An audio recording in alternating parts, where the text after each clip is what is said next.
අයිබෝන් ළමයි ශක්ති විද්‍යා පාර්ට් 10. එතකොට අපි දැන් ඉන්නේ එන්ට්‍රොපිය හරියේ.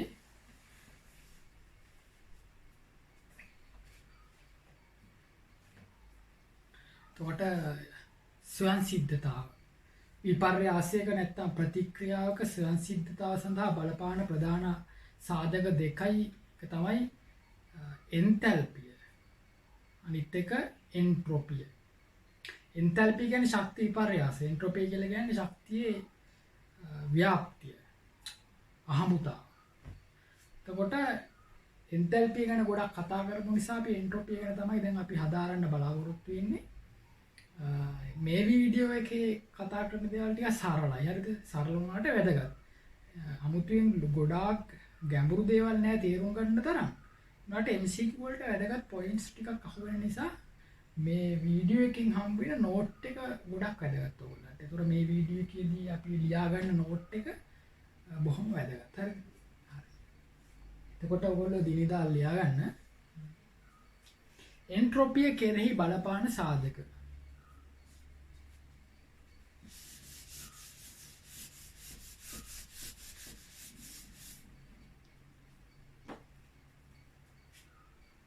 හරි.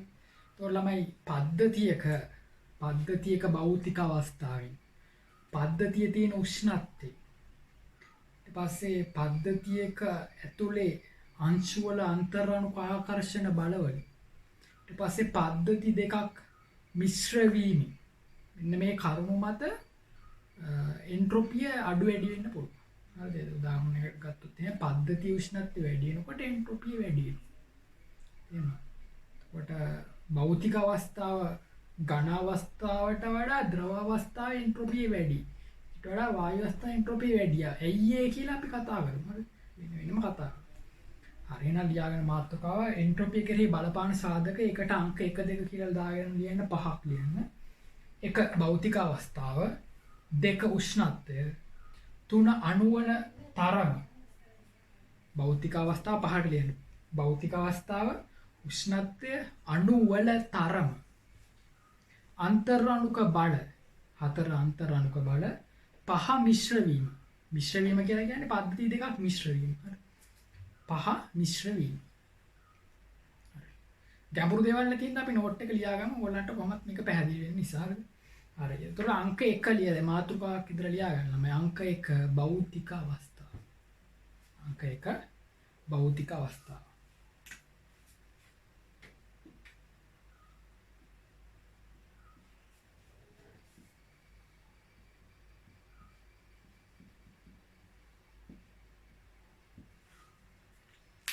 හැම වෙලේම ඔළුවේ තියාගන්න එන්ට්‍රොපිය කියන්නේ අහඹුතාව, අපිලිවෙල. හරි. එතකොට ඝණයක් ගත්තා දැන් අපිට ගොඩාක් සමීප බලන්න උරු පුරුදු කෙනා තමයි වතුර. හරි. අපි වතුරෙන් මේක ගමු.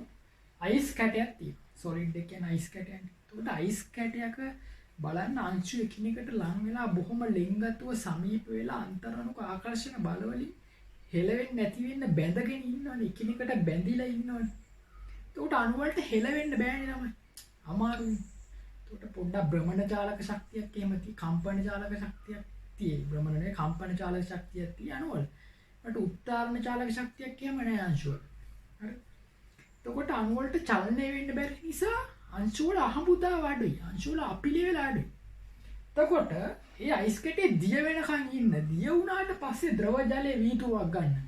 ද්‍රව ජලයේ වීදුරුව එහෙට මෙහෙට හරවනකොට ද්‍රව ජලයත් එහෙට මෙහෙට පෙරලෙනවා නේද? ද්‍රව ජලයට පුළුවන් ළමයි සැරිසරන්න. අවකාශයේ එහෙට මෙහෙට පොඩ්ඩක් සැරිසරන්න. ඒ කියන්නේ අංශු වලට චලනය වීමේ හැකියාවක් තියෙනවා. උත්තරණ චාලන ශක්තිය. උත්තරණ චාලන චාලක ශක්තියක් තියෙනවා. එතකොට ඒ අංශු වල අහඹුතාව වැඩි. මෙතෙන්ට වඩා මෙතන අංශු වල අහඹුතාව වැඩි. කියන්නේ එන්ට්‍රොපිය වැඩි. මෙතෙන්ට වඩා මෙතන එන්ට්‍රොපිය වැඩි. වායු ගත්තොත් ළමයි වායු අංශු වල චාලක ශක්තිය ගබඩා වෙලා තියෙන චාලක ශක්තිය වැඩි. මම වචනයක් කිව්වා චාලක ශක්තියේ ව්‍යාප්තිය වැඩි. චාලක ශක්තියේ ව්‍යාප්තිය වැඩි. පැහැදිලි? ශක්තිය ව්‍යාප්තිය වැඩි. අංශු විසිරිලා. එතකොට අංශු ඔබ චලිත වෙනවා. අහඹුළු චලිත වේදෙනවා. නේද? විවිධ වේග වලින් චලිත වෙනවා. එතකොට අංශු සතු චලිතය වැඩි, වේග ව්‍යාප්තිය වැඩි, ශක්ති ව්‍යාප්තිය වැඩි, එන්ට්‍රොපිය වැඩි, අහඹුතාව වැඩි, අපිලිවෙල වැඩි. වායුවේ අපිලිවෙල වැඩි. පැහැදිලි නේද? එහෙනම් එන්ට්‍රොපිය ළමයි මෙහෙට එද්දි වැඩි වෙනවා. එහෙනම් මත තියෙන ඝනයක් ද්‍රව වෙද්දි ද්‍රවයක් වායු වෙද්දි එන්ට්‍රොපිය වැඩි වෙනවා. එහෙනම් ලියාගන්න. ඝන අවස්ථාවට වඩා ද්‍රව අවස්ථාවේ අහඹුතාව. ඝන අවස්ථාවට වඩා ද්‍රව අවස්ථාවේ අහඹුතාව. වරන් ඇතුලේ එන්ට්‍රොපිය. වරන් වහන්. ඉහළය. ඝන අවස්ථාවට වඩා ද්‍රව අවස්ථාවේ අහඹුතාව නැත්නම් එන්ට්‍රොපිය ඉහළය. ද්‍රව අවස්ථාවට වඩා වායුමය අවස්ථාවේ එන්ට්‍රොපිය ඉහළය.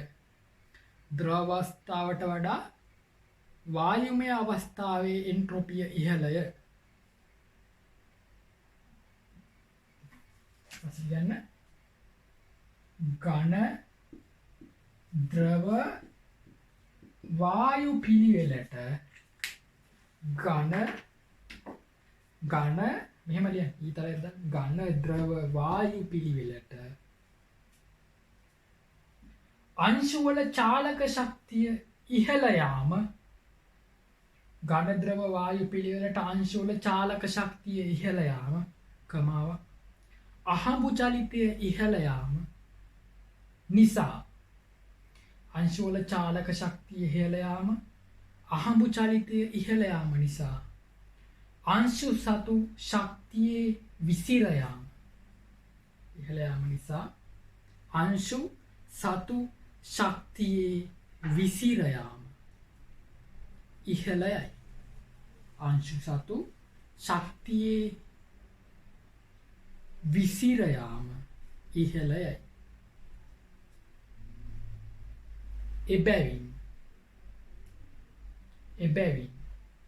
එම පිළිවෙලට එන්ට්‍රොපිය ඉහළයයි.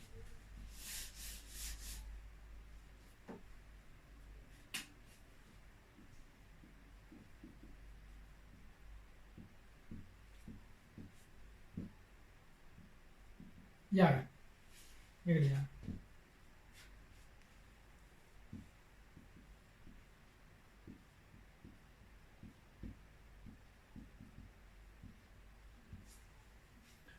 මේක හඳගන්න. එන්ට්‍රොපිය වැඩි වෙයි කියලා ලියන්න.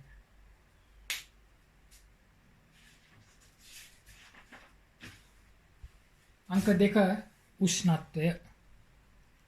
අංක 2 උෂ්ණත්වය.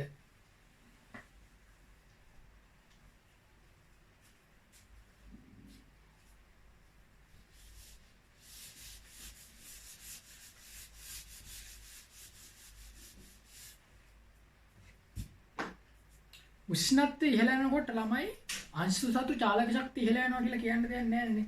අංශු වල චාලක ශක්තිය උෂ්ණත්වයේ මිනුමක් කියලා ඔයගොල්ලෝ දන්නවා. අංශු සතු චාලක ශක්තිය උෂ්ණත්වයේ නිරපේක්ෂ උෂ්ණත්වයේ මිනුමක් කියලා ඔයගොල්ලෝ ඉගෙනගෙන තියෙනවා. ඒතර උෂ්ණත්වය වැඩි වෙනකොට චාලක ශක්තිය වැඩි වෙනවා. චාලක ශක්තිය ව්‍යාප්තියත් වැඩි වෙනවා. කියන්නේ එන්ට්‍රොපිය වැඩි වෙනවා.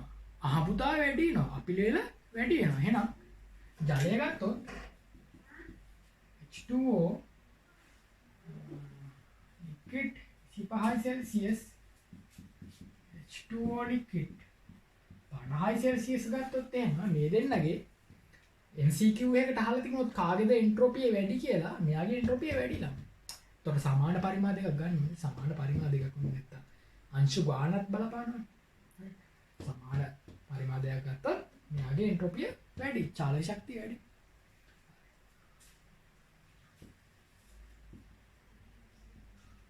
යාගන්න. දැන් අංක 2 මාතෘකාව අංක 2 උෂ්ණත්වය. ඒක යට තියාගන්න. උෂ්ණත්වය ඉහළ යන විට අංශු වල චාලක ශක්තිය ඉහළ යන නිසා උෂ්ණත්වය ඉහළ යන විට අංශු වල චාලක ශක්තිය ඉහළ යන නිසා උෂ්ණත්වය ඉහළ යන විට අංශු වල චාලක ශක්තිය ඉහළ යන නිසා අහඹුතාව ඉහළයයි. අහඹුතාව ඉහළයයි.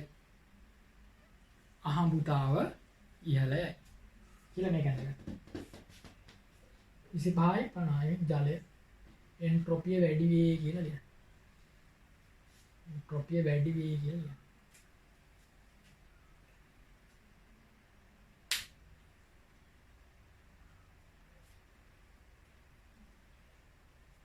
හරිනේ. හරිනේ. ඊළාට තමයි අංක 3 අණු වල තරම. අංක 3 මාතෘකාව අණු වල තරම සයිස් එක.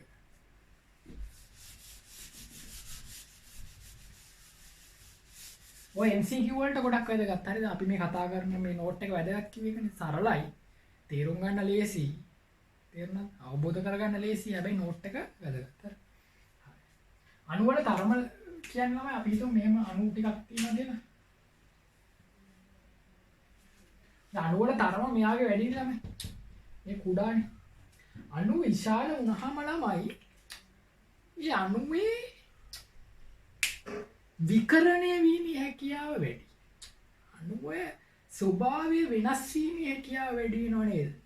අණුවට මෙහෙම වෙන්න පුළුවන්. මෙහෙම වෙන්න පුළුවන්. මෙහෙම වෙන්න පුළුවන්. ඔහොම වෙන්න පුළුවන්.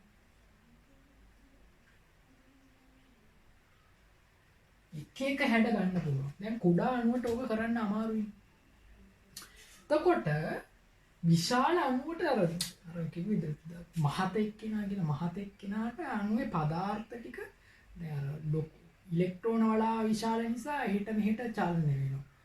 දැන් විශාල එක්කෙනාගේ විශාල ඉලෙක්ට්‍රෝන වලාවක් තියෙන නිසා එහෙට මෙහෙට ඉලෙක්ට්‍රෝන වල චලනය වෙනවා. උදාහරණයක් හිතන්න ළමයි මෙතන මීමැසි රැජින වටා ඉන්නේ මීමැස්සු දෙන්නයි තුන්දෙනෙක් කියලා හිතන්න.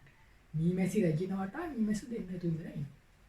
මෙතන මීමැසි රැජින වටා මීමැස්සු ගොඩාක් ඉන්නවා කියලා හිතන්න. මීමැස්සු ගොඩාක් මේ අණුව වටා එතකොට අණුවක් හොඳ. එතකොට මේක වටා මීමැස්සු ගොඩාක් ඉන්නවා. මේක වටා මීමැස්සු දෙන්නයි ඉන්නේ. එතකොට ගොඩාක් ඉන්නකොට අර හැඩේ වෙනස් වීමේ හැකියාව වැඩි නේද මේ? එතකොට අපිලිවෙල අහඹුතාව වැඩි. මෙයාගේ අපිලිවෙල අහඹුතාව වැඩි මේ. එක හැඩ ගන්න පුළුවන්. එතකොට අවකාශයේ විවිධ හැඩ ගන්න පුළුවන්. එතකොට මෙයාගේ අපිලිවෙල වැඩි, අහඹුතාව වැඩි. එහෙනම් අණුවේ තරම වැඩි වෙනකොට ළමයි අහඹුතාව වැඩි වෙනවා. පැහැදිලිද? එතකොට තව අණු විදිහට ගන්න පුළුවන්. O2 O3 එහෙම ගත්තොත් එහෙම ළමයි මෙයාට වඩා මෙයාගේ අහඹුතාව වැඩි. පැහැදිලිද? SO2 SO3 ගත්තොත් එහෙම මෙයාට වඩා මෙයාගේ අහඹුතාව වැඩි. පැහැදිලිද? එතකොට අපි හිතමු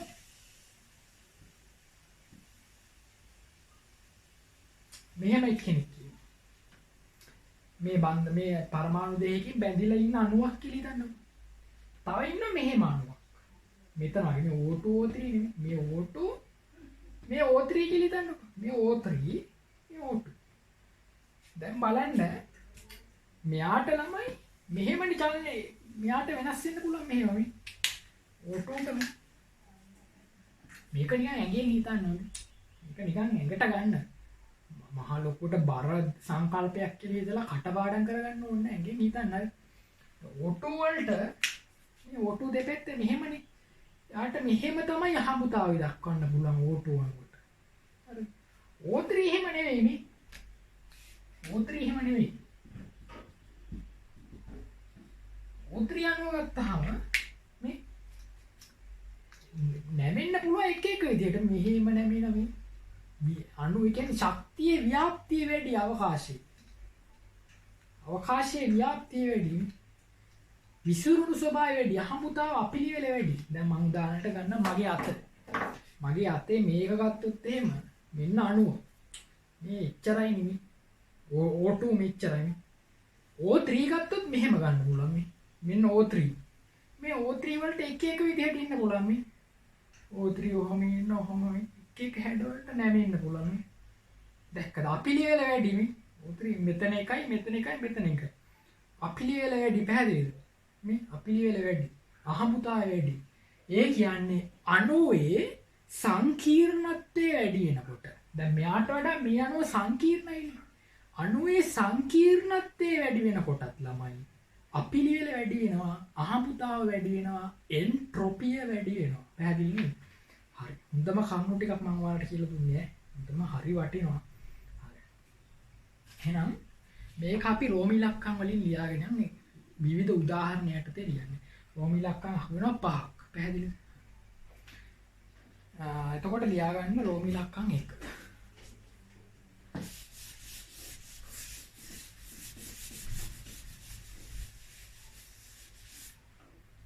රෝමි ඉලක්කම් 1 කියලා ලියන්න.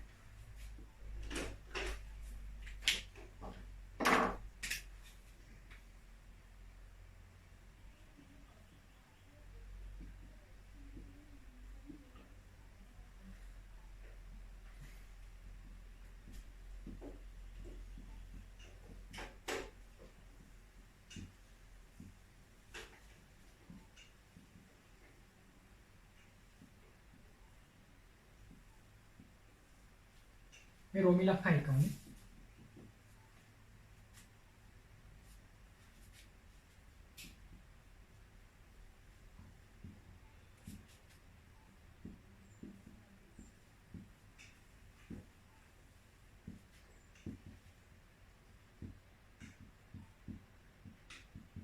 ලියන්න. එන්ට්‍රොපිය වැඩි වෙයි කියලා ලියන්න. එන්ට්‍රොපිය වැඩි වෙයි කියලා ලියන්න. දැන් අපි ඉන්නේ ප්‍රධාන මාතෘකාවක්. ඒ ප්‍රධාන කියන්නේ අංක 3 අණුවල තරම. අණුවල තරම කියන්නේ මාතෘකාවේ රෝම ඉලක්කම් වලින් යනවා 1 2 3 කිය. දැන් රෝම ඉලක්කම් 1. රෝම ඉලක්කම් 1 තමයි මේ ලියන්නේ. ඉලක්කම් 1 තමයි මේ ලියන්නේ. දැන් ඒක පැහැදිලි කිරීමක් දැන් මම දෙනවා මෙතන. හොඳේ. මේක ලියා ගන්න. දැන් වීඩියෝ එක නවත්තලා ලියා ගන්න. එන්ට්‍රොපිය වැඩි ලියා ගන්න. ප්‍රමාණයෙන් විශාල වන විට අණුවලට ප්‍රමාණයෙන් විශාල වන විට අණුවලට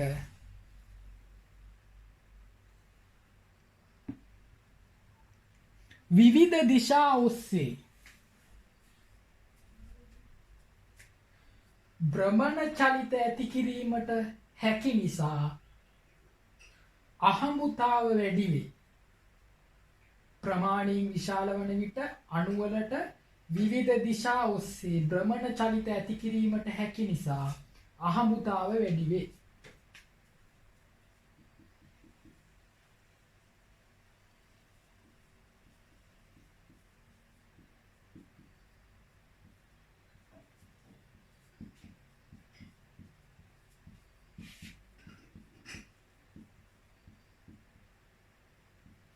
ඊළඟ උදාහරණ තමයි අංක 2.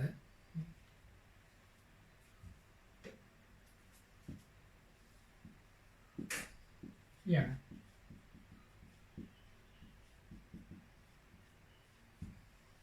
O2, O3, SO2, SO3, PCl5 අණුවල සංකීර්ණ බව වැඩි වෙනවා.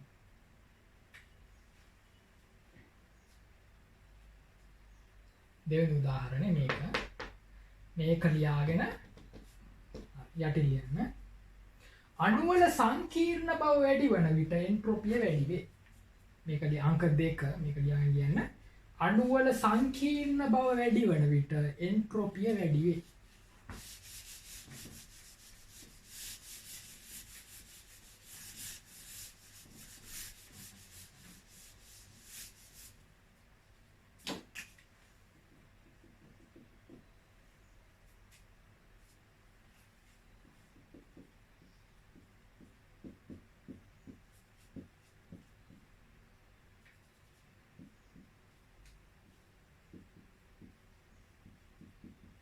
අංක 3 ලිතියම් සෝඩියම් පොටෑසියම් රුබීඩියම් සීසියම් ළමයි කාණ්ඩයක පහළට යන විට දැන් දෙවෙනි කාණ්ඩය ගන්නත් පුළුවන්. අංක 3 ලියන්න කාණ්ඩයක පහළට මේක ලියාගෙන ලියන්න කාණ්ඩයක පහළට පරමාණු වල විශාලත්වය වැඩි වන නිසා එන්ට්‍රොපිය වැඩි වෙයි. කාණ්ඩයක පහළට පරමාණු වල විශාලත්වය වැඩි වන නිසා එන්ට්‍රොපිය වැඩි වෙයි. එහෙම හිතන්න ළමයි. කාණ්ඩයක පහළට පරමාණු වල විශාලත්වය වැඩි වෙන නිසා එන්ට්‍රොපිය වැඩි වෙයි. දැන් මෙතන වලලු ගානට වඩා දැන් මෙතන වලලු දෙකයි. මෙතන වලලු ගාන වැඩිනේ ළමයි. ඉලෙක්ට්‍රෝන වලලු ගාන කවච ගාන වැඩිනේ. කවච වැඩි වෙනකොට එතකොට ඒවා විකරණය කියන්නේ වෙනස් වෙනවා. එහෙට මෙහෙට හැඩය වෙනස් වෙනවා මේ. වල ගැහිලා මේ එක හැඩ වෙනස් වීමේ හැකියාව ඇති වෙනවනේ. තේරෙනවද? අර මීමැසි වදේ වගේ තේරෙනවද? අණු වල තරම වැඩි වෙනකොට ඉලෙක්ට්‍රෝන ඝනත්වය වැඩිනේ. එතකොට එහෙට මෙහෙට එහෙට මෙහෙට වෙනස් වීම අහඹුතාව වැඩි වීම හැකියාව වැඩි වීම යාට වැරදිද?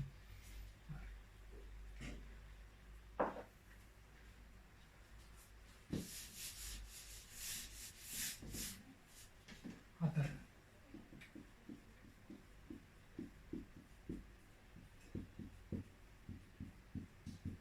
මේ MCQ points හරිද?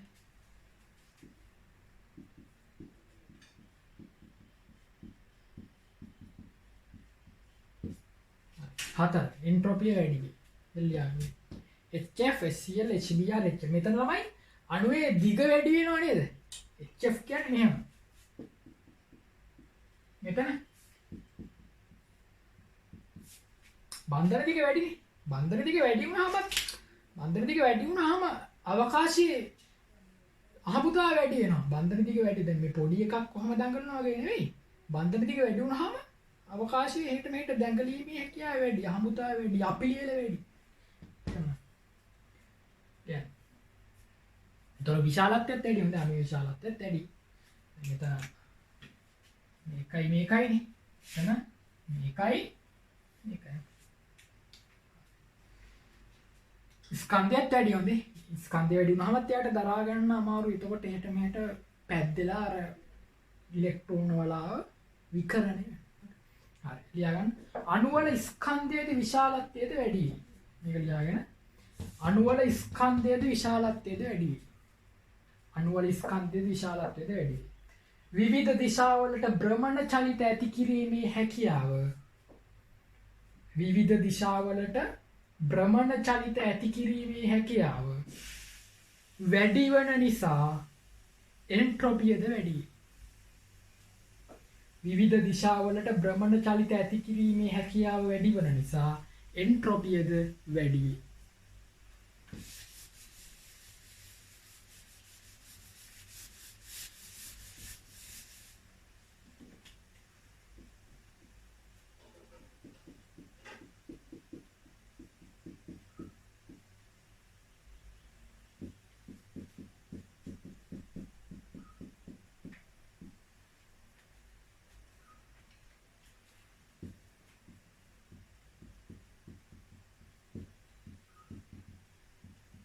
පස්වෙනි එක ළමයි චක්‍රීය ව්‍යුහයි රේඛීය ව්‍යුහයි.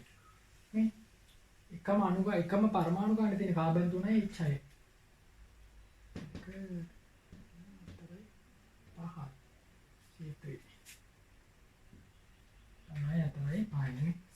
3H6 නේ.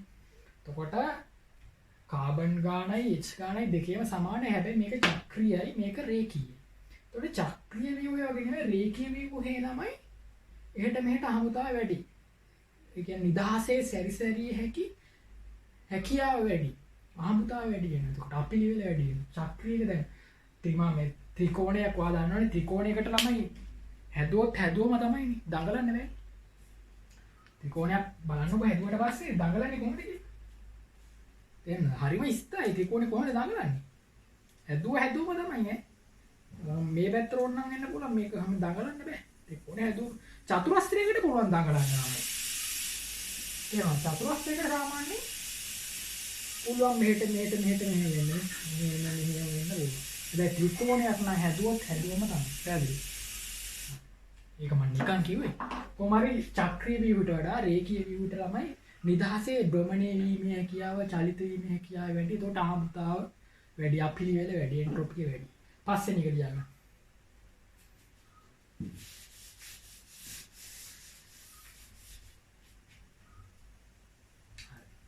දැන් චක්‍රීය ව්‍යුහයට වඩා රේඛීය ව්‍යුහේ නිදහස් චලිතය ඉහළ නිසා චක්‍රීය ව්‍යුහයට වඩා රේඛීය ව්‍යුහේ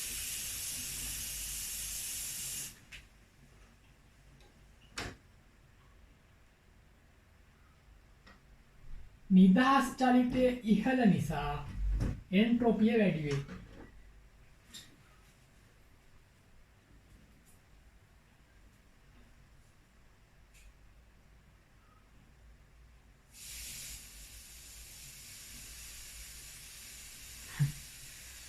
පොඩි සද්දයක් ඇහෙනවා ඇති ප්‍රෙෂර් කුකර් එක. හරි හරි. ගණන් ගන්න එපා. අංක 4 ළමයි. දැන් අංක 4 අන්තර් අණුක ආකර්ෂණ බල. අංක 4 ප්‍රධාන අංකනේ. ප්‍රධාන අංක 4 අන්තර් අණුක ආකර්ෂණ බල.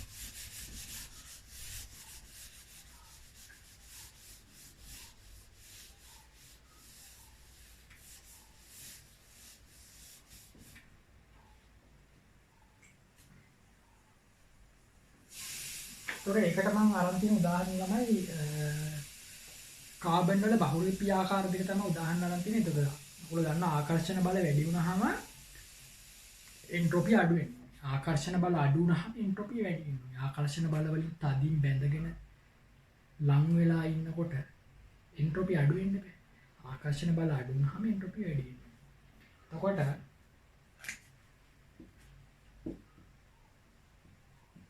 යමාන්ති මිනිගන් ගත්තාම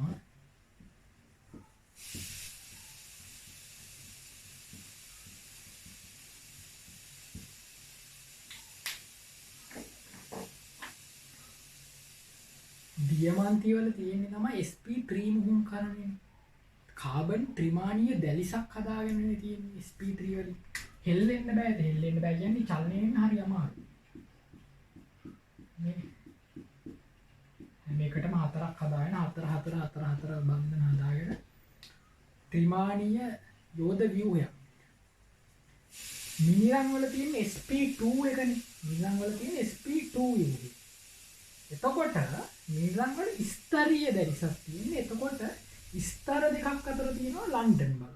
එතකොට ස්තර වලට චලනය වෙන්න හැකියාවක් තියෙනවා නේද සාමාන්‍ය. එතකොට එන්ට්‍රොපිය වැඩි යයි. ස්තර අතර චලනය වීමේ හැකියාවක් තියෙනවානේ. එතකොට sp2 මුහුණුකරණ නිසා 5 ඉලෙක්ට්‍රෝන වල වලින් මෙතන මේවා අතර තියෙනනේ ලන්ඩන් බල. එතකොට ස්තර දෙකක් අතර චලනය වීමේ හැකියාවක් තියෙනවා. එතකොට අහඹුතාව ටිකක් වැඩි. මෙයාට වඩා මෙයාගේ අහඹුතාව ටිකක් වැඩි. එතකොට ලියා ගන්න අන්තර් අණුක දැන් අංක 4. හොඳ අංක 4 මොකද්ද? අන්තර් අණුක ආකර්ෂණ බල. ඒකේ අටතේ ලියා ගන්න. අන්තර් අණුක ආකර්ෂණ බල ප්‍රබල විට අන්තර් අණුක ආකර්ෂණ බල ප්‍රබල විට නිදහස් චලිතය සීමා වන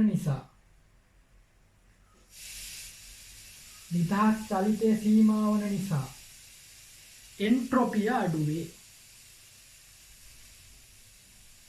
අන්තර් අණුක ආකර්ෂණ බල ප්‍රබල වන විට නිදහස් චලිතය සීමා වන නිසා එන්ට්‍රොපිය අඩු වේ කියලා මේක නිකන් දියමන්ති මිනිරන් කියලා එන්ට්‍රොපිය පැතර වැඩි වෙයි කියලා. ඒක හොඳයි. හරි ඒක ලියලා යටි ලියන්න.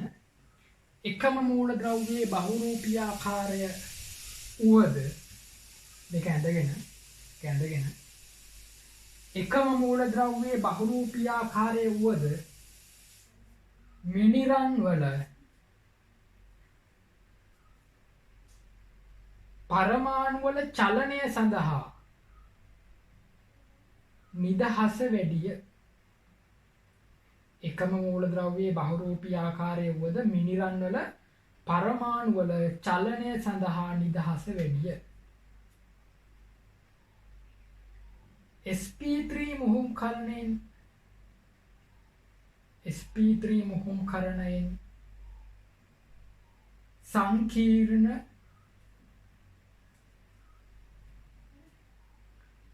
ත්‍රිමාණ ව්‍යුහයකින් සෑදී ඇති. සංකීර්ණ ත්‍රිමාණ ව්‍යුහයකින් සෑදී ඇති දියමන්ති වල එන්ට්‍රොපිය අඩුය.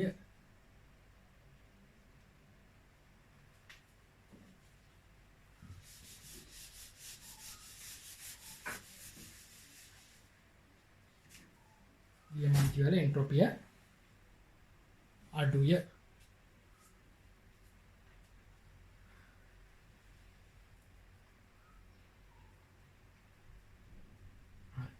අංක 5 ළමයි මිශ්‍ර වීම. පද්ධති දෙකක් මිශ්‍ර වීම. මිශ්‍ර වීම අංක 5 මිශ්‍ර වීම. ඒතර මිශ්‍ර වීම රෝමි ලක්ෂණ දෙකක් ඇතුළත කතා කරන එකක් තමයි ද්‍රාවණ මිශ්‍ර වීම. අනිත් එක වායුවක් ද්‍රාවණයක මිශ්‍ර වීම අපි වෙනම කතා කරනවා. එතකොට අංක 1 දාන්න ද්‍රාවණ ක්‍රියාවලිය. ද්‍රාවණ ක්‍රියාවලිය කියන්නේ මිශ්‍ර වීම යටතේ අංක 5 මොකද්ද මිශ්‍ර වීමනේ. අංක 5 මිශ්‍ර වීම ඒකේ රෝගී ලක්ෂණ එක ද්‍රාවණ ක්‍රියාවලිය. ද්‍රාවණ ක්‍රියාවලිය. එතකොට ඝන ස්පටිකය ද්‍රවණය කරන්නයි අපි හදන්නේ. හරිද?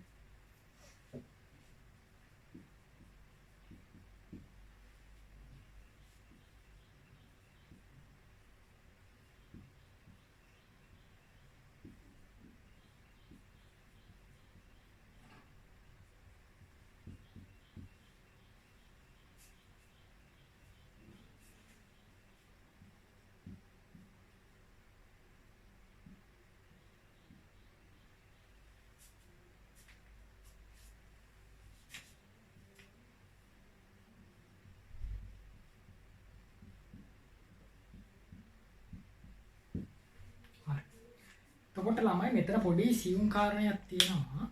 හරිද? ඒ සියුම් කාරණේට මම එන්න මේ යට දෙන්න පොඩ්ඩක් අමතක කරන්න. උඩ එක්කෙන ගන්න සාමාන්‍ය ඝන ස්පටිකයක් ගත්තාම ස්පටිකයක් ජලයේ දිය කරද්දී එන්ට්‍රොපිය වැඩි වෙනවා. හැබැයි හැම ස්පටිකයකම නෙවෙයි. නම් මතක තියාගන්න ද්‍රාවණ ක්‍රියාවලියේදී ඇතම් සංයෝග ද්‍රවණය වීමේදී එන්ට්‍රොපිය වැඩි වෙනවා. ඇතම් සංයෝග ද්‍රවණය වීමේදී එන්ට්‍රොපිය අඩු වෙනවා. ඒක මම අන්තිමට කාරණේ පහදන්නම්. හරිද? දැනට මෙහෙම හිතන්න NaCl විතරක් ගන්නවා.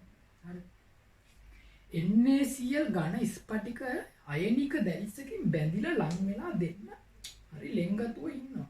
අයන බැඳිලා ඉන්න අයනික බන්ධනවල. එතකොට එයා ජලයට දැම්මාම ලුණු කැටයක් ජලයට දැම්මාම හේතු දෙකක් නිසා එන්ට්‍රොපිය වැඩි වෙන එකක් තමයි අයනික දැලිස බිඳිනවනේ. එකක් තමයි අයනික දැලිස බිඳිනවා.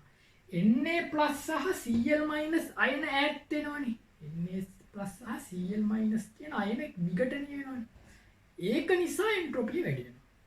අනිත් එක තමයි ඒ අයන ජලයේ මිශ්‍ර වෙනවනේ. ජලය අණු තුල. දැන් ජලය හැමතැනම තියෙනවනේ. ජලය අණු තුල ඒක මිශ්‍ර වෙනකොට තවත් එන්ට්‍රොපිය වැඩි වෙනවා. ඒ ක්‍රම දෙකකට එන්ට්‍රොපිය වැඩි වෙනවා. මේ ස්පටිකය ජලයේ දිය වෙනකොට ක්‍රම දෙකක් නිසා එන්ට්‍රොපිය වැඩි වෙනවා. එතකොට ළමයි සෝඩියම් ක්ලෝරයිඩ් ස්පටිකයට වඩා සෝඩියම් ක්ලෝරයිඩ් ද්‍රාවණයේ එන්ට්‍රොපිය වැඩි ඒකයි. එතකොට හිතන්න අයන වෙන් වෙලා ඈත් වෙලා නැන් තියෙන්නේ. එතකොට එන්ට්‍රොපිය වැඩි කියලා හිතන්න. හරි. අර අඩු කතන්දරේ මම පස්සේ කියලා දෙන්නම්. හරි. හරි. මේක ලියාගමු. ලියාගන්න. බොහෝ විට ඒ වචනේ දාන්නේ ඒකයි මම හොඳේ බොහෝ විට කියන වචනේ දාන්නේ ඒකයි. බොහෝ විට ද්‍රාවණ ක්‍රියාවලියේදී පද්ධතියේ එන්ට්‍රොපිය වැඩි වීමෙන් සිදුවේ. බොහෝ විට ද්‍රාවණ ක්‍රියාවලියේදී පද්ධතියේ එන්ට්‍රොපිය වැඩි වීමෙන් සිදුවේ.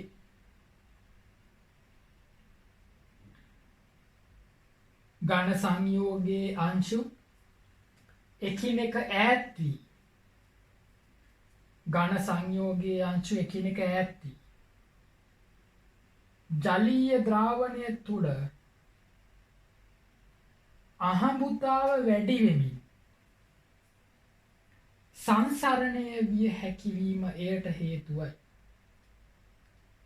ඝන සංයෝගයේ අංශු එකිනෙක ඈත් වී ජලීය ද්‍රාවණය තුළ අහඹුතාව වැඩි වෙමින් සංසරණය විය හැකි වීම එයට හේතුවයි කියලා මෙන්න මේ කැලේ විතර ලියාගන්න. මෙන්න මේ කැලේ විතර ලියාගන්න. මේ දෙක එපා. මෙන්න මේක ලියාගන්න.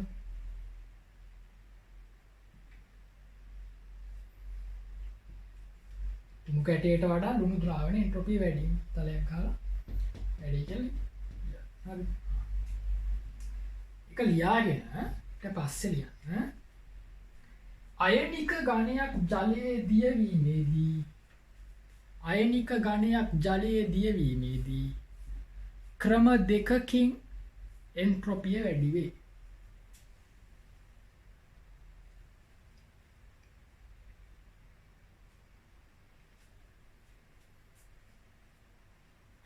අයනික ගානයක් ජලය දියවීමේදී ක්‍රම දෙකකින් එන්ට්‍රොපිය වැඩි වේ.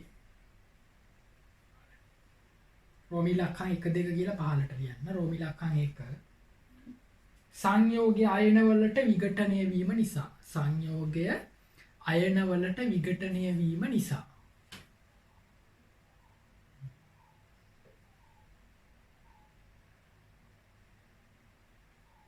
अंक 2 ද්‍රාවණ ක්‍රියාවලියේදී අංශු මිශ්‍ර වීම නිසා. अंक 2 රෝමිලක अंक 2 මොකද ද්‍රාවණ ක්‍රියාවලියේදී අංශු මිශ්‍ර වීම නිසා. අංශු අර ජල අංශු තුල මිශ්‍ර වෙනකොට එතකොටත් එන්ට්‍රොපිය වැඩි වෙනවා. අංශු දෙක විඝටනය වීම නිසා එන්ට්‍රොපිය වැඩි වෙනවා. ඊට පස්සේ පහලින් ලියා ගන්න. හේතු දෙක ලිව්වනේ. පහල ලියන්න ඔන්න වැදගත් පොයින්ට් එකට එනවා. ලියන්න ඉහත ආකාර දෙකෙන් එන්ට්‍රොපිය වැඩි වුවද ඉහත ආකාර දෙකෙන් එන්ට්‍රොපිය වැඩි වුවද අයන සජලනය නම් වූ ක්‍රියාවලිය නිසා ඉහත ආකාර දෙකෙන් එන්ට්‍රොපිය වැඩි වුවද අයන සජලනය නම් වූ ක්‍රියාවලිය නිසා එන්ට්‍රොපිය අඩු වේ.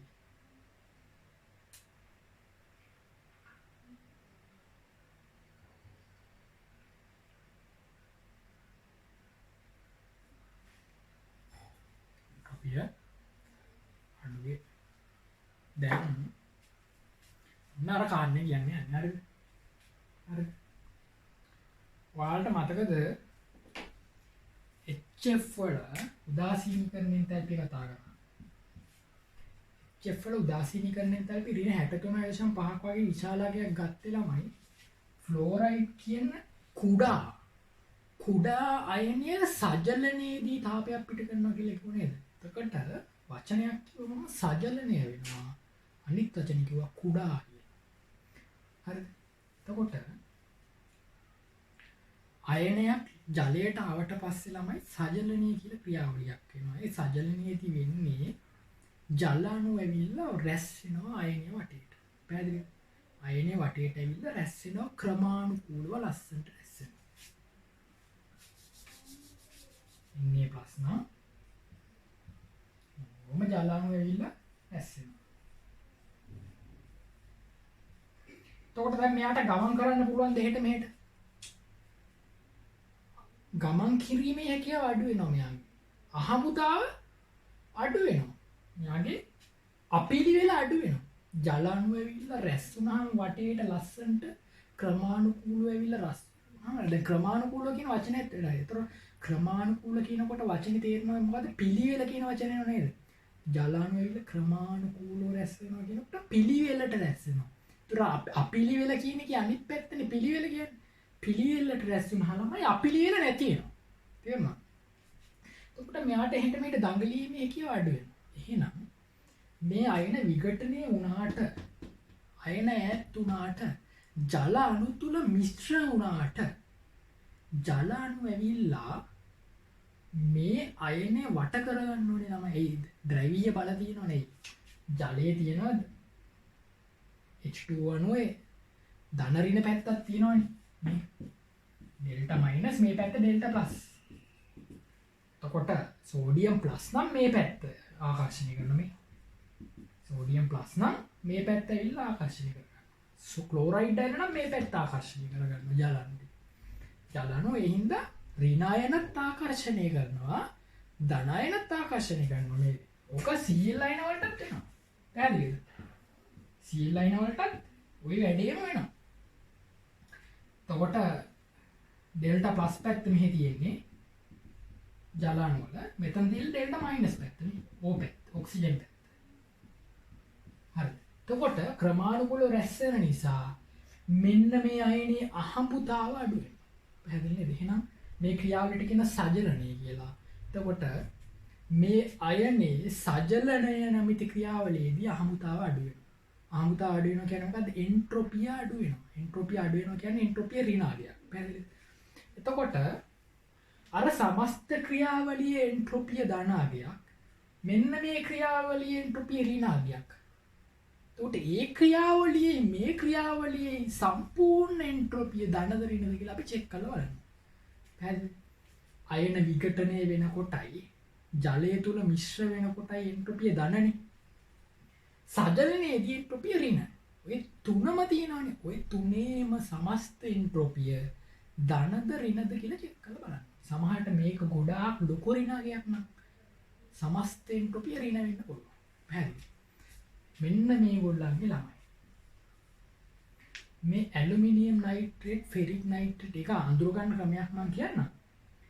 ඇලුමිනියම් නයිට්‍රේට් වල ඇලුමිනියම් කියන්නේ කුඩා අයනයක්.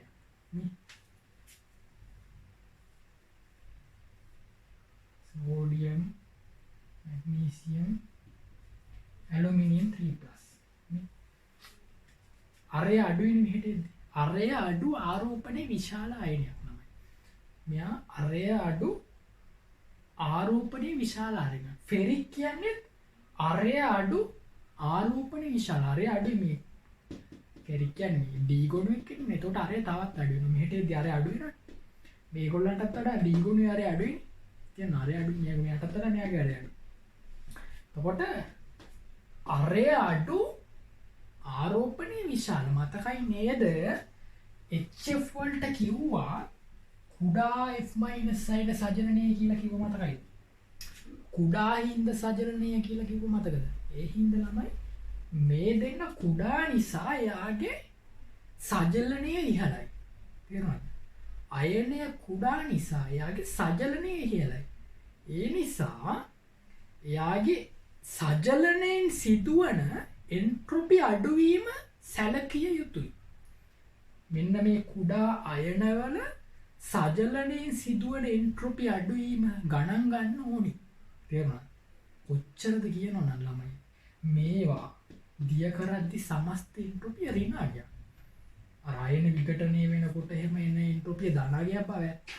උනාට මේ අර සජලනයේ එන්ට්‍රොපිය ගොඩාක් ලොකු ඍණාගයක් නිසා මෙන්න මේ සංයෝගවල මේගොල්ලෝ ද්‍රාවණය කරද්දී මෙන්න මේ සංයෝග දෙක ද්‍රාවණය කරද්දී සමස්ත එන්ට්‍රොපිය ඍණාගයක්.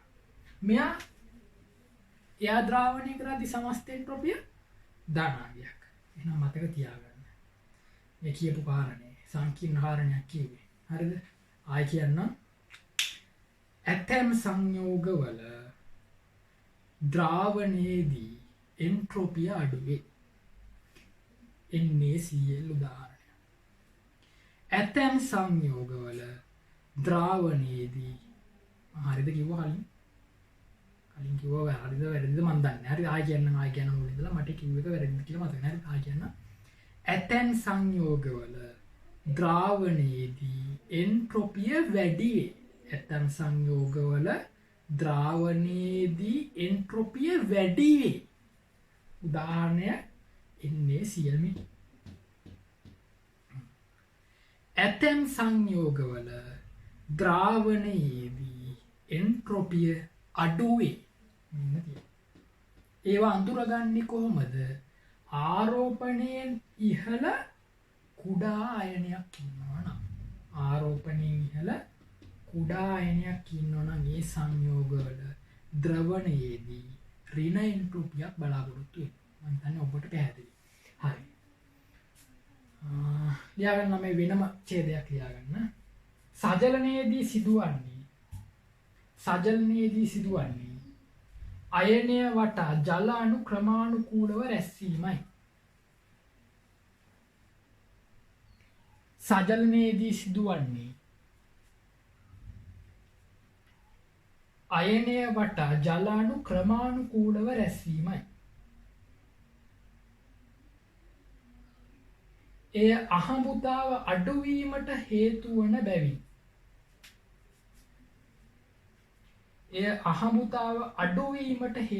බැවින් එන්ට්‍රොපිය අඩුවේ.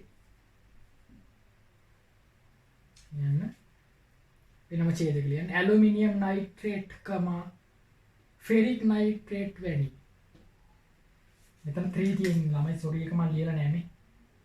දැන් ලියලා ferric nitrate 3 aluminium nitrate ferric nitrate වැනි ඇලුමිනියම් නයිට්‍රේට් ෆෙරික් නයිට්‍රේට් වැනි සංයෝගවල සමස්ත එන්ට්‍රොපිය ඍණ වේ. සංයෝගවල සමස්ත එන්ට්‍රොපිය ඍණ වේ.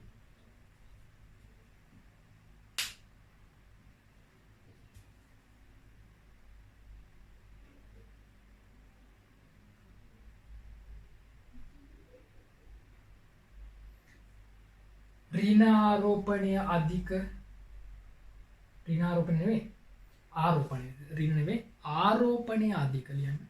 ආරෝපණය අධික කුඩා ආරෝපණය අධික කුඩා Al3+ Fe3+ වැනි අයන ආරෝපණය අධික කුඩා Al3+ Fe3+ වැනි අයන සජලනය නිසා එන්ට්‍රොපි අඩුවීම වැනි අයන සජලනය නිසා එන්ට්‍රොපි අඩුවීම ඉහත ක්‍රම දෙකෙන් එන්ට්‍රොපි වැඩිවීමට වඩා ඉහත ක්‍රම දෙකෙන් එන්ට්‍රොපි වැඩිවීමට වඩා ඉහළ නිසා සමස්ත එන්ට්‍රොපිය ඍණ වේ. සමස්ත එන්ට්‍රොපිය ඍණ වේ. සමස්ත එන්ට්‍රොපිය ඍණ වේ. නන්ද රෝමි ලක්ෂණ දෙක ලියන්න තමයි. ඒ කියන්නේ රෝමි ලක්ෂණ එකනේ අපි ඔය ලියුවේ. මොකද්ද? ද්‍රවණ ක්‍රියාවලිය කියලා. රෝමි ලක්ෂණ දෙක ලියන්න. වායුවක් ද්‍රවයක දියවීම. වායුවක් ද්‍රවයක දියවීම.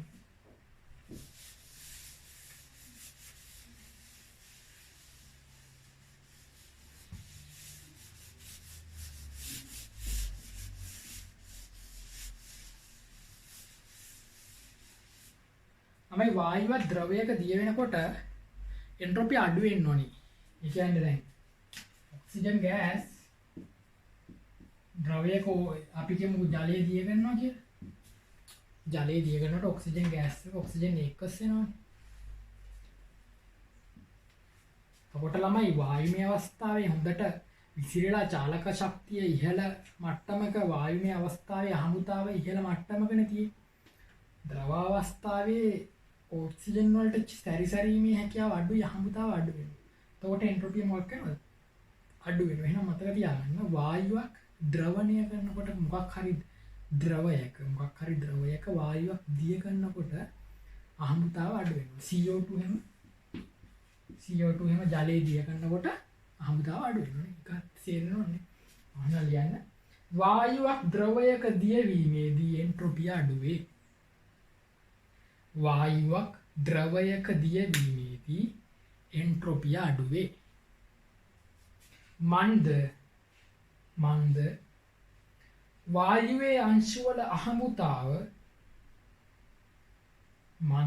වායුවේ අංශවල අහඹුතාව ද්‍රවයක් තුල එම අංශවල අහඹුතාවට වඩා බොහෝ ඉහළය. මන්ද වායුවේ අංශවල අහඹුතාව ද්‍රවයක් තුල එම අංශවල අහඹුතාවට වඩා බොහෝ ඉහළය.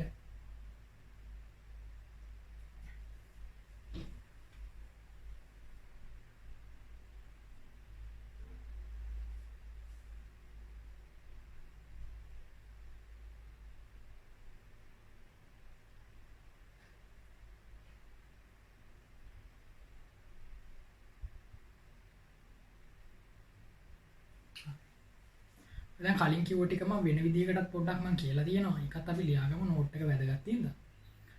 පොඩි මාතෘකාවක් ලියා ගන්නකො. හරිද?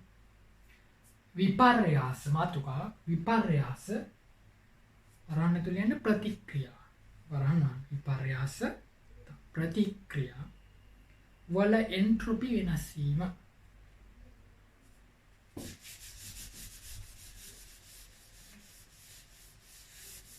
විපර්යාස නැත්නම් ප්‍රතික්‍රියාවල එන්ට්‍රොපි වෙනස් වීම. හරිද? එතකොට ළමයි එන්ට්‍රොපි වෙනසක් ගත්තාම ඩෙල්ටා S කියලානේ කියන්නේ. Delta S. උතන මොකක් හරි රියැක්ෂන් එක නම් Rx කියලා කියන්නේ. රියැක්ෂන් නා Rx. ඒක එන්තැල්පිටත් කියනවා. ΔH Rx. අකර රියැක්ෂන් එක එන්තැල්පි පර්යාසයට මේක මේ පුළුවන්. හරි. එතකොට මේකෙන් කියවෙන්නේ මොකක්ද? ඒ විපර්යාසයේ එන්ට්‍රොපිය වැඩි වෙලා කියලායි මේකෙන් කියන්නේ. ඒ රියැක්ෂන් එකේ නැත්නම් ඒ විපර්යාසයේ නැත්නම් ඒ ප්‍රතික්‍රියාවේ එන්ට්‍රොපිය වැඩි වී ඇත. මේකෙන් කියන්නේ එන්ට්‍රොපිය අඩු වී ඇත. කියන්නේ ඍණ එන්ට්‍රොපිය. පැහැදිලිද? එතකොට මේ මාතෘකාව යටතේ රෝම ඉලක්කම් ටිකක් තමයි ලියාගෙන යන්නේ. කලින් ටිකම තමයි හොඳේ. පොඩ්ඩක් ඔයගලන්ට ඔළුවට තව ටිකක් ගහ ගන්න තමයි මේක තියෙන්නේ. හරිද? ලියා ගන්න රෝම ඉලක්කම් අංක 1. දැන් ඝණයක් ද්‍රව වන විටද ද්‍රවයක් වාෂ්ප වන විටද එන්ට්‍රොපිය වැඩි වේ. ඝණයක් ද්‍රව වන විටද ද්‍රවයක් වාෂ්ප වන විටද එන්ට්‍රොපිය වැඩි වේ. මේක කියලා දෙන්න දෙයක් නැහැ හොඳේ. අපි ගැඹුරු තැන නවතිනවා කියලා දන්නවනේ. ගැඹුරු තැන අපි නවතිනවා. සරල තැන වේගින් යනවා. ඝණයක් ද්‍රව වන විටද ද්‍රවයක් වාෂ්ප වන විටද එන්ට්‍රොපිය වැඩි වේ.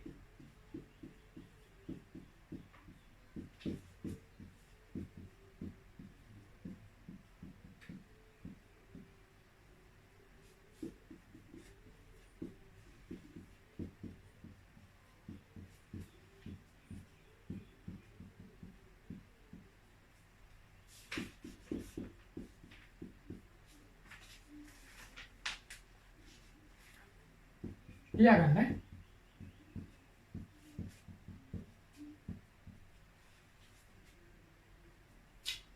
solid එක liquid, liquid එක gas, solid එක කෙලින්ම ඌර්ධව පාතන sublimation එකදී. මොකද RxN එක ළමයි විශාලයි බිඳුව වෙනවනේ. විශාලයි බිඳුව.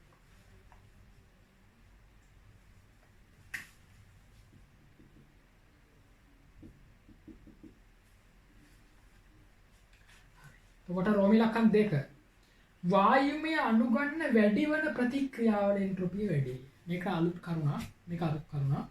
එහෙනම් වායුමය අනුගමන වැඩි වෙන ප්‍රතික්‍රියාවල එන්ට්‍රොපිය වැඩි වේ.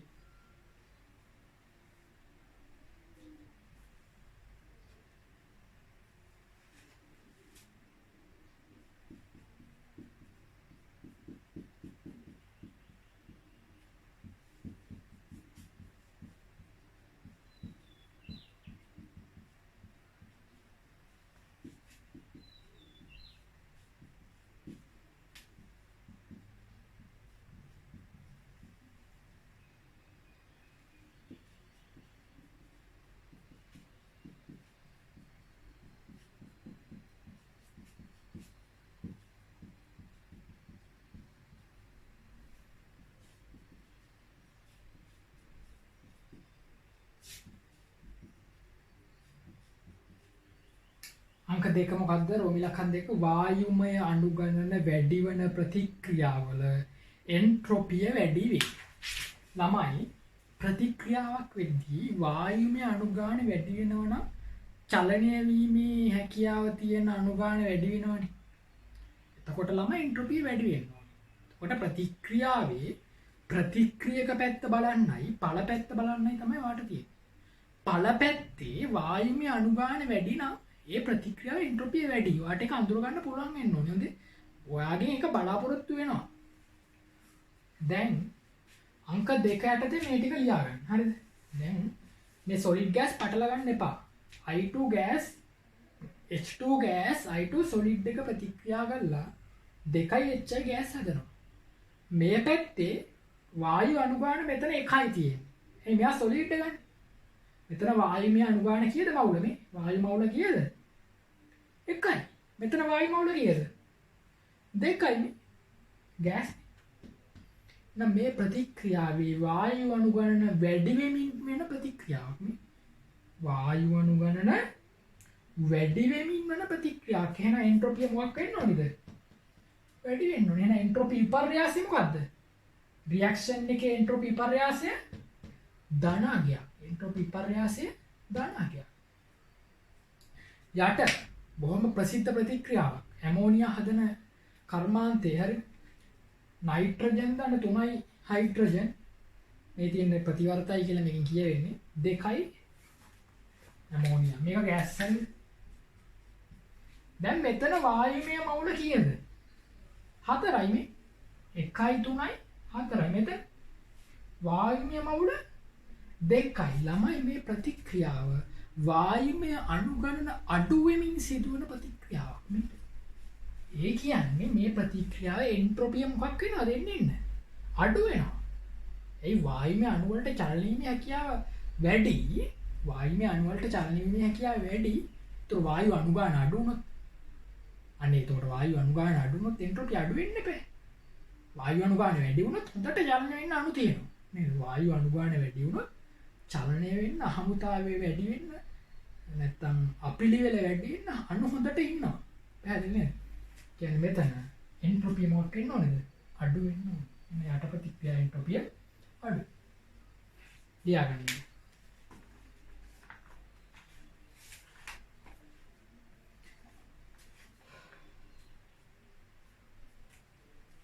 ඔබට ප්‍රතික්‍රියා දෙස බලා එන්ට්‍රොපිය අඩු වේද එන්ට්‍රොපිය වැඩි වේද කියලා යම්කිසි හැඟීමක් ගන්න පුළුවන් වෙන්න ඕනේ. පැහැදිලි. ඒකටයි මම මේ ඔයාලට මේ උදව් කරන්නේ. මේක එන්ට්‍රොපිය වැඩි වෙන ප්‍රතික්‍රියාවක්. මේක එන්ට්‍රොපිය අඩු වෙන ප්‍රතික්‍රියාවක්. අන්න එහෙම තනියෙන් ඔයාලට කියන්න පුළුවන් වෙන්න ඕනේ. හරි. හැම එකේම බෑ නේද? හැම එකේම බෑ.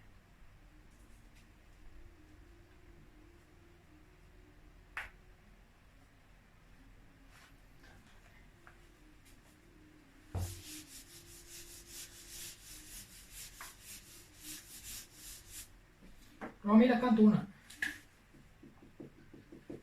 ඒක කලින් ලියාගත්තේ ගමයි ලියන්න චක්‍රීය සංයෝග රේඛීය සංයෝග වීමේදී එන්ට්‍රොපිය වැඩි වේ.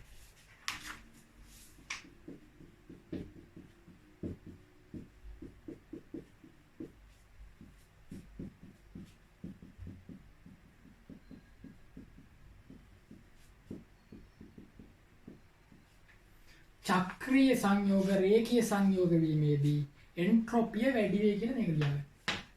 RXN වැඩි වෙලා. Delta RSN delta S RSN වැඩි වෙලා.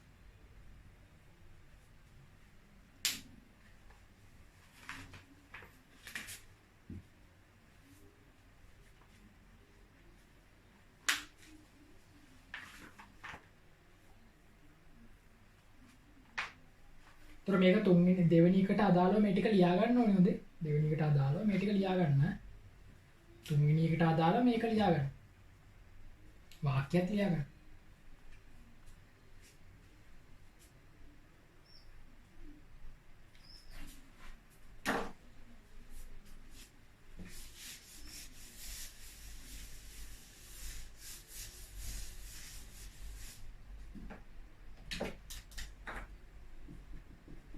හතර ලියන්න බොහෝ අයනික සංයෝග ද්‍රවණය වීමේදී එන්ට්‍රොපිය වැඩි වේ. 4 බොහෝ අයනික සංයෝග ද්‍රවණය වීමේදී එන්ට්‍රොපිය වැඩි වේ.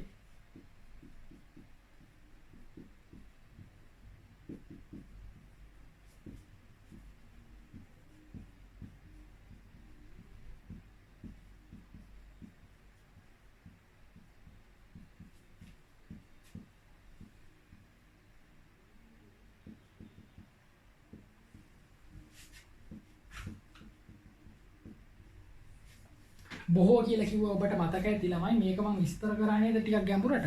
බොහෝ අයනික සංයෝග කියන්නේ අර කුඩා අයන තියෙන සංයෝග නෑ. හොඳේ එතකොට ඒකේ එන්ට්‍රොපිය අඩු වෙනවා. ඒකට උදාහරණයක් ඇලුමිනියම් නයිට්‍රේට් ෆෙරික් නයිට්‍රේට් දුන්නා. එතකොට සෝඩියම් ක්ලෝරයිඩ්ස් කියන එක්කෙනා ද්‍රවණය වීමේදී නැත්නම් එක්වස් ජලය තුල දිය වෙලා සෝඩියම් ක්ලෝරයිඩ් ජලීය ද්‍රාවණය හදනකොට එන්ට්‍රොපි පර්යාසය මොකද්ද? ධන. මේ එන්ට්‍රොපි පර්යාසය ධන. එන්ට්‍රොපිය වැඩි වෙනවා කියලා මේකේ තේරෙනවා. මේ RXN කියන එකේ තේරුම මොකද්ද? S අවසාන ඍණ S ආරම්භ. ඒක හැම එකටම පොදුයි ළමයි. ඩෙල්ටා කියන්නේ වෙනසක් ගන්න හැම වෙලේම අවසාන එකේ ආරම්භක තමයි අඩුවන්නේ. ඒකට අවසාන මේක වැඩි කියන එකේ තේරුම මොකද්ද? අවසානයේ වැඩි කියලා. ආරම්භයකට වඩා අවසානයේ එන්ට්‍රොපිය වැඩි. මෙයාට වඩා මෙයාගේ එන්ට්‍රොපිය වැඩි කියලා මම කිව්වනේ. ද්‍රවණය වෙනකොට. මෙයාට වඩා මෙයාගේ එන්ට්‍රොපිය වැඩි නිසා තමයි එන්ට්‍රොපි විපර්යාසය ධනාගයක් වෙන්නේ. ඔයාලට තේරෙන්න ඕනේ කියන එක. මෙතන මෙයාට වඩා මෙයාගේ එන්ට්‍රොපිය වැඩි. අවසාන එන්ට්‍රොපිය වැඩි නිසා එන්ට්‍රොපි විපර්යාසය ධනාගයක්.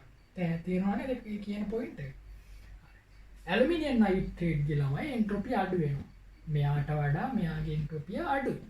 සජලන වීමේ කතන්දරය මතකයිනේ. මෙයාට වඩා මෙයාගේ එන්ට්‍රොපිය අඩු නිසා මේ ප්‍රතික්‍රියාව මේ මතක මේ සූත්‍රය දාලා බලන්න. මේක ඍණාගයක් කරන්නේ. මේක ඍණාගයක්. මේක පටලන්න එපා නෝට් එක ලියද්දි. අංක 4 ලියන්න මොකද්ද? බොහෝ අයනික සංයෝග ද්‍රවණය වීමේදී එන්ට්‍රොපිය වැඩි වේ කියලා මේ දෙක ලියන්න. මේක විශාල මේක කුඩයි වෙන්න ලියන්න. පටල ගන්න එපා.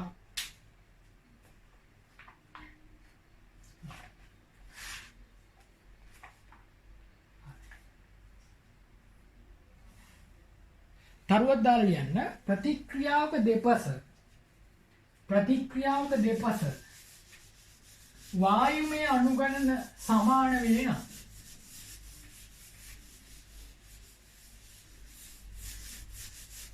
ප්‍රතික්‍රියාවක දෙපස වායුමය අනුගණන සමාන වෙනවා. එන්ට්‍රොපි විපර්යාසය ධනද ඍණද යන්න සෙවීම ඉහත පරිදි කළ නොහැක. ප්‍රතික්‍රියාවක දෙපස වායුමය අනුගණන සමාන නම් එන්ට්‍රොපි විපර්යාසය ධනද ඍණද යන්න සෙවීම ඉහත පරිදි කළ නොහැක. ඉහත පරිදි කළ නොහැක. එයට ගණනයක් අවශ්‍ය වේ. එයට ගණනයක් අවශ්‍ය වේ.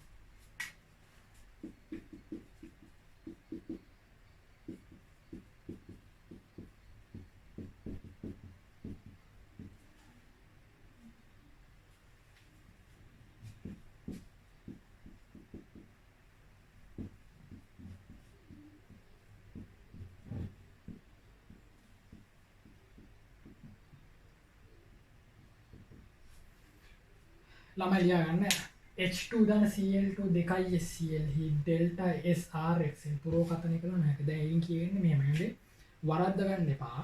දැන් මෙතන අනුගාන සමානයි වායුමය අනුගාන මවුල දෙකයි මෙතන වායුමය අනුගාන සමානයි එහෙම කියලා මෙයාගේ එන්ට්‍රොපි විපර්යාසය ශුන්‍යයි කියලා නම් කියන්න එපා. පැහැදිලිද? මේක ළමයි වරද්ද ගන්න දෙනවා. මෙතන මවුල ගාන සමානයිනේ දැන්.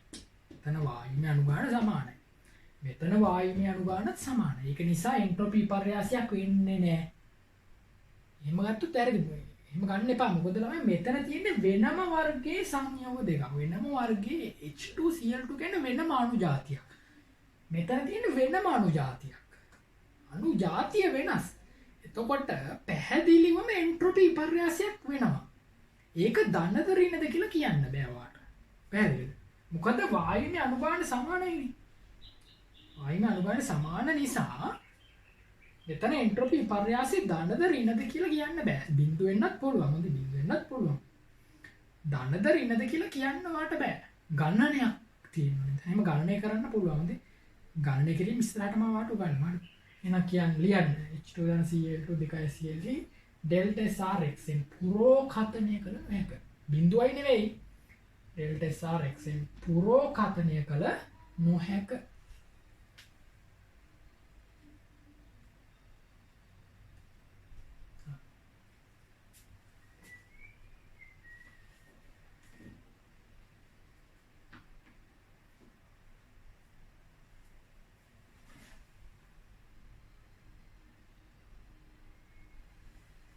හරි ළමයි අපි එහෙනම් ඊළඟ වීඩියෝ එකෙන් හම්බ වෙමු.